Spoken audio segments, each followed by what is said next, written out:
Let's take a look at everything we've released with release 60. This is what we call a continuous improvements release.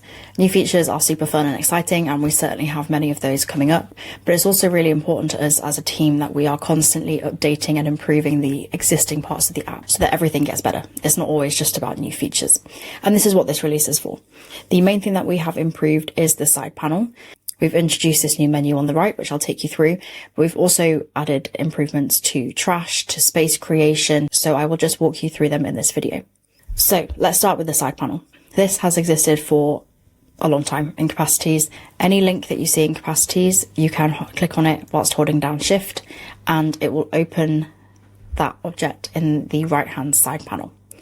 The right side panel can be opened and closed with this button at the top or with the shortcut that you see when you hover over it.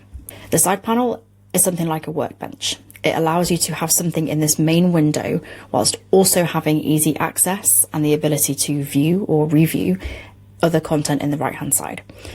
Sometimes working just on one thing and focusing on it precisely with focus mode, for example, is exactly what you need. But other times you will need more than one thing to help you do whatever you want to do. And that's exactly why the side panel is very useful. I'll show you an example of that in a moment, but I also wanted to show you that this is still where the graph view is accessed and where the AI assistant is accessed. We've changed how it looks a little bit. So it's these tabs at the front here, and you can drag and drop these to arrange them as required. Again, think of that workbench metaphor. What do you need to see in front of you in order to get what you want to do done? You can also rearrange them as needed, and you can have up to 3 things on display in that side panel like this. You can also see that the AI chat has had a small update as well, where if you have an object open in the side panel, such as this modernism definition, that can be added easily as context for the AI chat that you might have. Because if you've got it open with your main content on the left, you probably want to do something with it, and the AI chat can just get there that bit faster. You can still add other context, but it kind of just gives you a head start. You'll also see when I hover over the tab for other objects that there's this swap option. So if I wanted to zoom in more on modernism and only refer to Swan's Way on the right hand side panel, I can just swap them over. And if I wanted to zoom in specifically again, I can hide the side panel and it will still be there when I open it again, but it just allows you to be a bit more fluid with how you're working with your content. But of course, it isn't just these few buttons on the right hand side. We have some more. The first is backlinks. And this allows you to take the section that you would see underneath your note normally and just view it on the right hand side. And this can be nice because sometimes going up and down in the same pane when you're trying to work on something can be annoying. You don't have to do that anymore.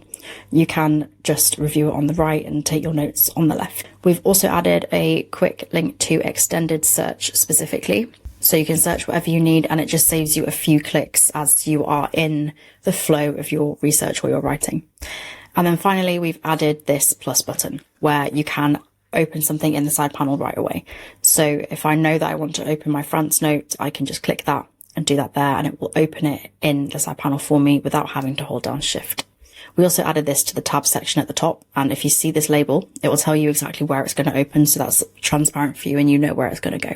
Your side panels are always tab specific, so there's no side panel for me to open here because it's in a different tab, whereas if I go back to where I was, you can see that I have everything that I need. So you could have multiple side panels open across multiple tabs if that's something that you require from your workflows. Now, I'll show you one of my favorite ways to use the side panel, and it's to do with tags and then a different object. So I'll go to my favorite curiosity tag where I've collected lots of things over the years related to curiosity. And I also have this question where I'm thinking about specifically what a curiosity driven life looks like for me. And when I do things like this, when I'm using the content that I've collected to answer a question or to write something, I typically have it like this, where I can have the tag open in the left. And if I click on it, I can review it, I can pull out what I need or be inspired by what I've previously captured to answer the question or write the post next to me. And because of this navigation bar at the top, I can just go back and keep looking, keep writing. And it's a very nice fluid way to stay focused on what I'm trying to do whilst using the content that I've already created and already tagged. So that's the side panel changes, but we've done some more things as well. Part of making these changes was moving the 3-dot menu from always being in the top right of your screen to the top right of whatever window that you're in. So you can see that the 3 dots are here connected to this object. And if I open modernism, the 3 dots are here connected to this object rather than in the corner. That makes it clearer that wherever the 3 dots are, you know exactly where you're acting on. It's not just kind of floating in the top right. We've also added this info icon underneath the 3 dots of your objects, and this is the object sidebar. So the floating sidebar has been deprecated, and it is now the same sidebar that we've had for a long time with the outline and the links to the objects and your text stats. It's now just accessible from this info icon. If you do have an outline, so if you've got headings, there is still a floating table of contents, but for the object outline and for the stats, you'll come to this information icon here.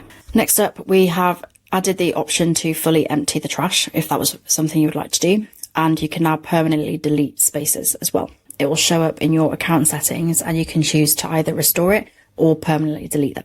If you don't delete it within 30 days, it will automatically be deleted for you. Now, speaking of spaces, we have also added the option to either create a space from scratch, and we've made that a bit easier, or to restart the onboarding. We often get emails of people asking to restart the onboarding to get to grips with capacities again, or just to see what we've added. And we have just added a new onboarding experience. So if you create a new one and you click continue, it's going to say, do you want to create it yourself, or do you want to fully start the guided onboarding? If you start it yourself, you can bulk select the object types that you would like to add. And then when you create your space, they're there loaded for you and it's ready for you to go. That's everything I'll walk through in the video. There's a few more changes and improvements that have been added to the full release notes. The link to that is in the description box and of course on our website. If you have any questions about this, let me know in the comments below.